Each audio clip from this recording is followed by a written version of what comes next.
दादी जी ने देखा कि कुछ बाहर कहासुनी चल रही है, कुछ ऐसी बात हो गई है गर्मा गर्मी।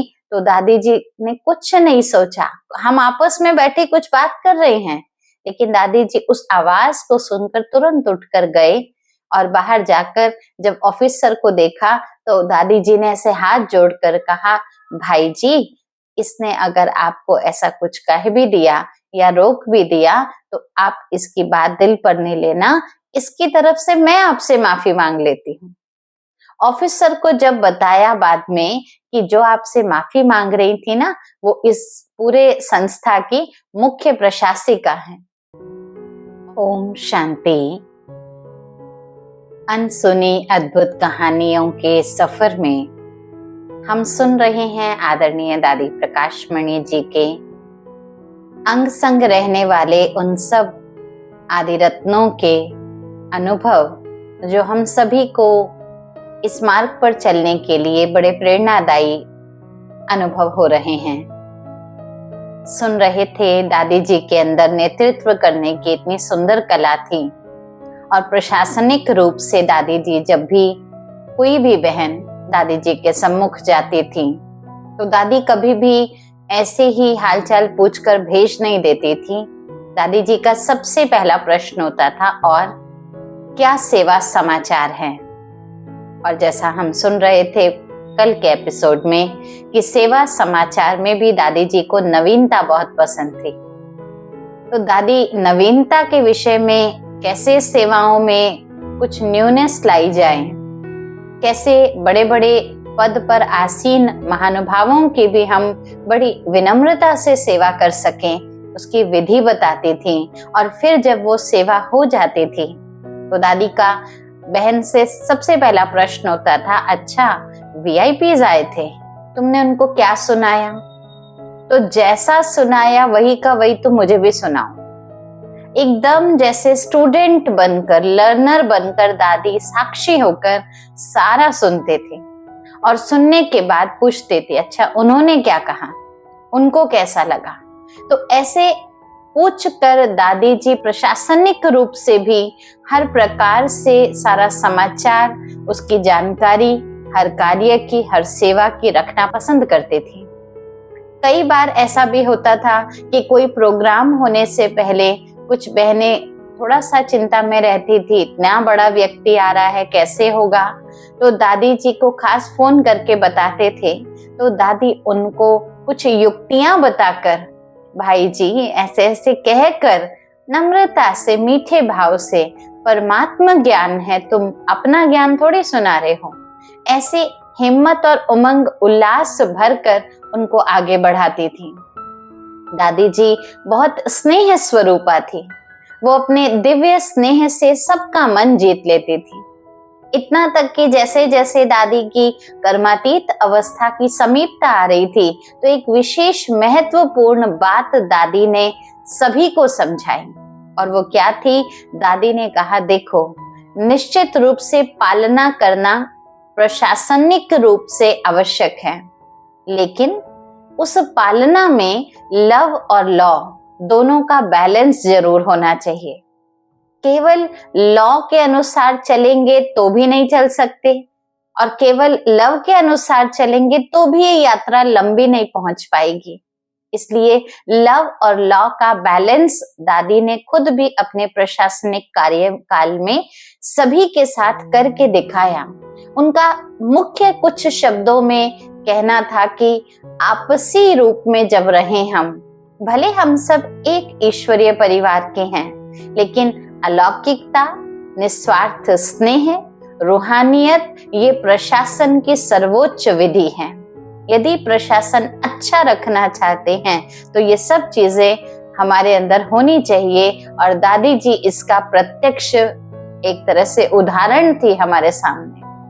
अपनी भूल भी अगर कोई स्वीकार नहीं करता तो दादी हमेशा कहती थी, शुभ भावनाओं से स्नेह भर भर कर दो उसको। आप देखना, आज नहीं तो कल वो आत्मा अपने आप महसूस करेगी, मेरी ये भूल हुई थी और मेरे लिए इनका नजरिया इतना ऊंचा है। बस देखना वो स्वयं ही स्वयं को परिवर्तन कर लेता था। और दादी जी का यही एक तरीका होता था किसी आत्मा को उसकी भूल रियलाइज कराने का। बोलकर नहीं कहती थी, कभी गिनवाती नहीं थी उनको कि तुमने देखो ये किया ऐसा किया।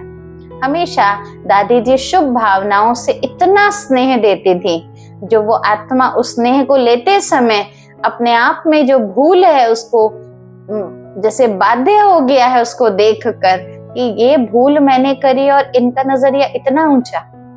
ये था दादी जी का किसी आत्मा को परिवर्तन करने का तरीका। दादी जी स्वयं एक आदर्श शिक्षिका थी। उन्होंने सिखाया कि आदर्श शिक्षिका कौन होती है। एक शब्द में पहचान दी, आदर्श शिक्षिका का अर्थ होता है अव्यभिचारी बुद्धि वाली, अर्थात उनका एक ज्ञान दाता से बुद्धि जुटी रहनी चाहिए, तभी वो एकाग्र बुद्धि बन पाएगी। और एकाग्र बुद्धि जो होगी वो ज्यादा से ज्यादा कैच करेगी और बहुत आत्माओं को उसका लाभ पहुंचाएगी।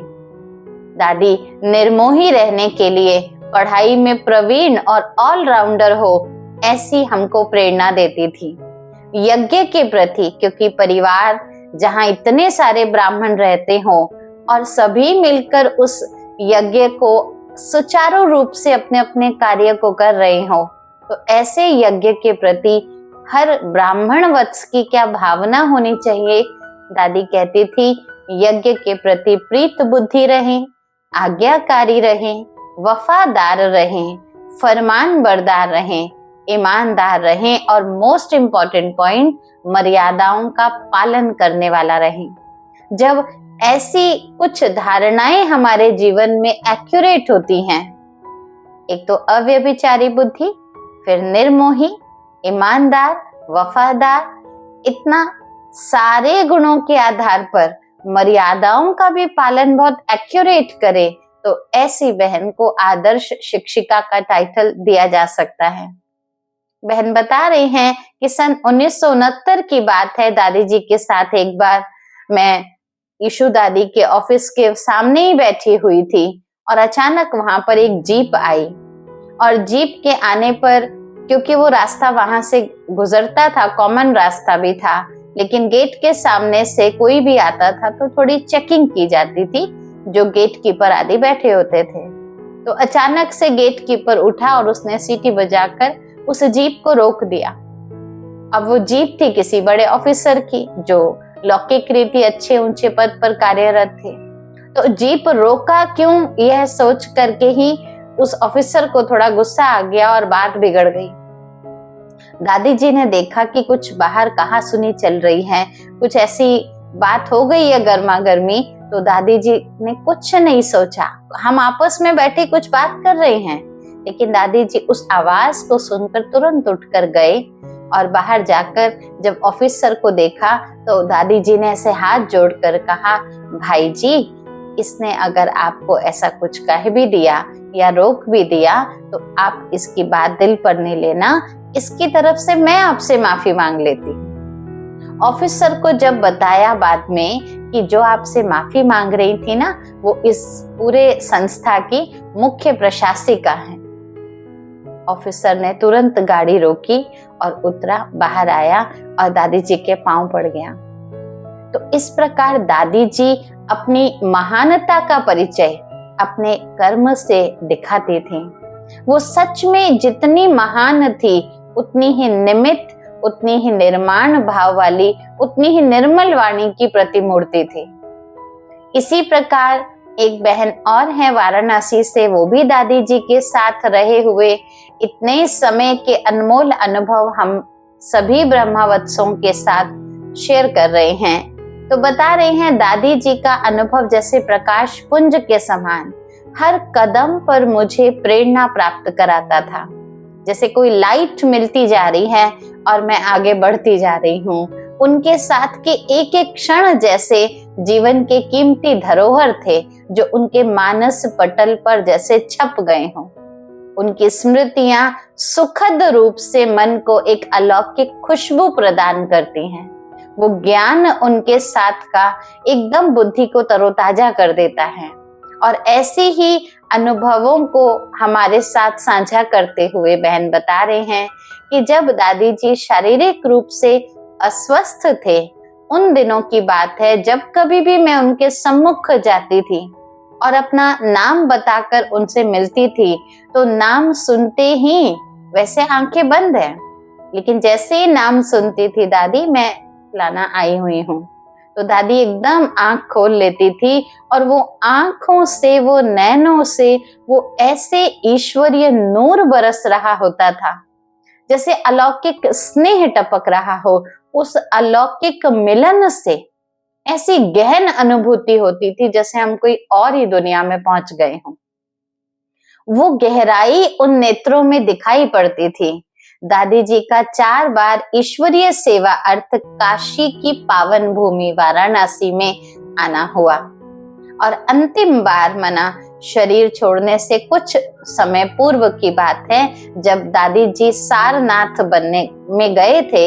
सारनाथ में जब दादी जी एक आध्यात्मिक संग्रहालय, म्यूजियम आदि बनाया गया था, उसका नाम ही रखा था जीवन मूल्य आध्यात्मिक कला मंदिर।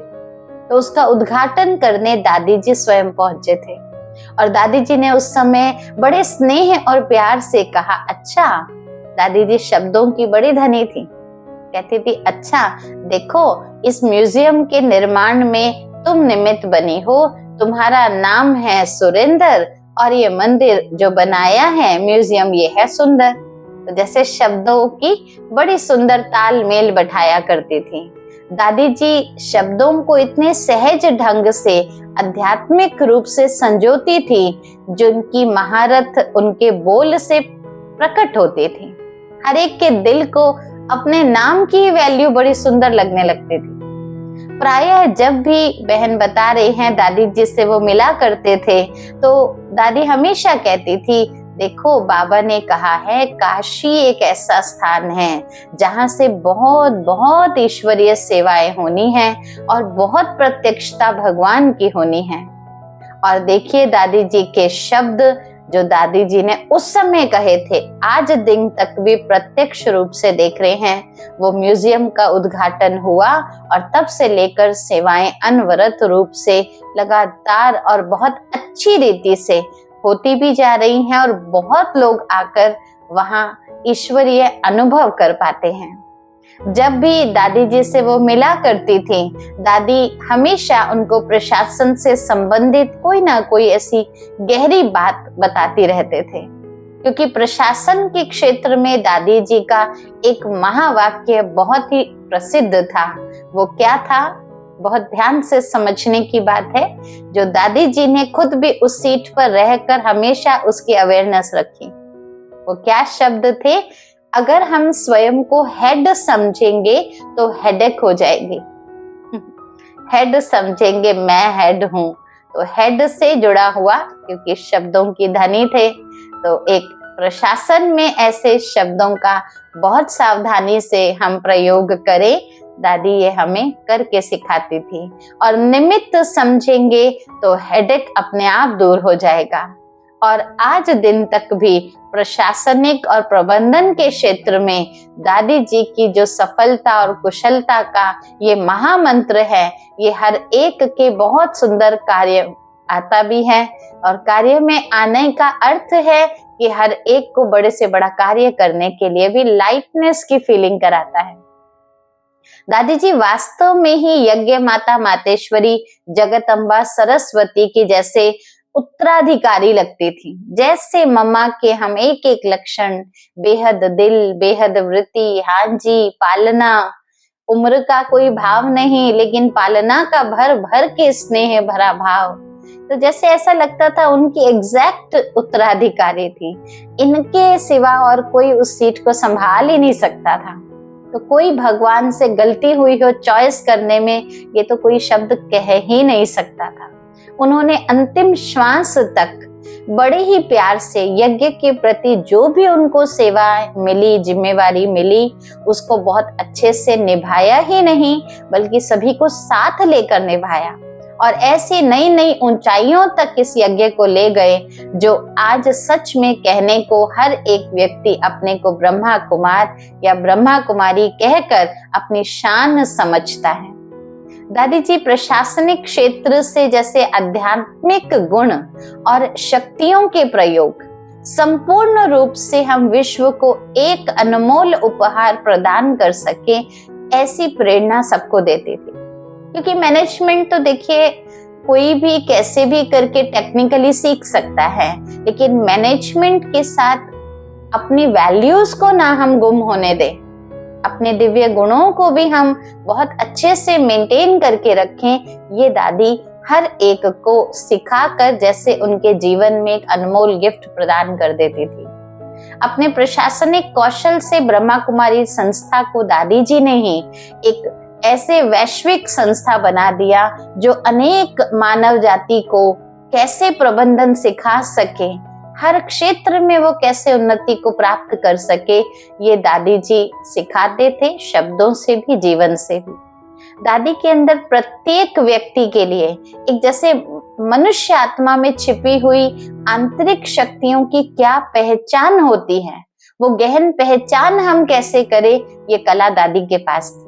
जैसे कहते हैं ना, कोयले की खान में जाकर हीरा ले आना, या पत्थर में छिपे हुए उस पारस की कला को निकाल देना। कैसे हथौड़ा छेना निकाल डालकर हम उस पत्थर में छिपी हुई उस मूर्ति को बाहर ले आते, ऐसे दादी जी हर मनुष्य आत्मा के अंदर छिपी हुई उस दिव्य कला को बाहर निकालती थी, साक्षात अवतार में ले आती थी। दादी जी के प्रत्यक्ष मनुष्य आत्मा के प्रति एक गहरा विश्वास रहा करता था। हर कार्य व्यवहार बहुत ही सहजता से, संपन्नता से दादी ये कार्य करते थे। दादी को मन में हमेशा ये भाव रहता था कि प्रशासनिक शक्तियों का कोई भी केंद्रीकरण इस भाव से नहीं होना चाहिए कि हम सिर्फ हक जता रहे हैं, किसी को बर्डन फीलिंग ना हो। उन्होंने कभी भी ये चीज नहीं दिखाई कि मैं हेड हूं ना, इसलिए मैं ऐसा कर रही हूँ। जब महामंत्र हमने सुन लिया तो दादी के सानिध्य में रहकर बहुत आत्माओं ने अपनी अपनी जिम्मेवारी का ऐसा बड़ा बैलेंस सीख लिया था। वो जिम्मेवारी का बोझ नहीं अनुभव होता था। कभी कभी कोई प्रोग्राम होता था, मान लीजिए, तो दादी के पास बहनें पहुंचती थी, कहती थी दादी अभी ये प्रोग्राम है, अभी ये प्रोग्राम है, तो दादी इतना लाइट करती थी। दादी कहती थी किसका प्रोग्राम है, कौन करने वाला है, वो साथ बुद्धि में रखो तो तुम्हारा तो कोई बोझ ही नहीं है। एकदम जैसे दादी से बात करके हर एक व्यक्ति ऐसा अनुभव करता था कि मेरा बोझ ही जैसे छूमंतर हो गया। इतनी व्यस्तता होने के बावजूद भी अगर दादी के पास कोई ऐसी बात करने के लिए कोई ऐसा मैटर पहुंचता भी था तो दादी उसको भी टाइम देकर इतना रिलैक्स कर देती थी। ऐसी सहजता, जैसे बिजी और बिजी होते हुए भी इजी कैसे रहें, ये कला दादी जी से ही सीखने को मिलती थी। दादी के संपर्क में रहकर बहन अपना अनुभव बताते हुए कह रही हैं, मैंने बहुत परिस्थितियों में हर एक को बदलते हुए भी देखा। माना उनकी उपस्थिति ऐसी थी जो उनका आना और लोगों में कमजोर में जैसे बल भर गया, उमंग भर जाता था। एक निराश हताश आत्मा भी जैसे उनके अंदर विशेषता का बोध भर देती थी। कोई ऐसी आत्मा आती थी तो उसकी इतनी महिमा सुनाती थी, इतनी उसकी विशेषता दादी निकाल कर उसको हाथ में परोस के प्लेट में जैसे पकड़ा दिया, तो वो समझता था अरे मैं ऐसा हूँ, दादी मेरे लिए ऐसा सोचती है और ये काम मैं नहीं कर सकता। तो दादी ऐसे जैसे इंजेक्शन की तरह जैसे उसके अंदर वो ऊर्जा भर देती थी। इतने बड़े संगठन को इतना कुशल संचालन दादी जी ने हर एक के विचार और भावनाओं को उनका कद्र करते हुए हर उम्र को दादी ने ऑफर किया, अपना जो भी आपकी कला योग्यता है सामने रखो। छोटे बड़े हर प्रकार के बच्चे आते थे, अलग अलग बुद्धि है, अलग अलग विशेषताएं हैं, लेकिन उन विशेषताओं को कैसे हम इस मार्ग पर आगे लगा सके, और अगर वो विशेषता है लेकिन पोजीशन नहीं है, पावर नहीं है, तो हम उन विशेषताओं का क्या करें, उस विधि को भी दादी बहुत सुंदर रीति समझाते थे, जो हम आगे अगले भाग में सुनेंगे। आज के लिए इतना ही। ओम शांति।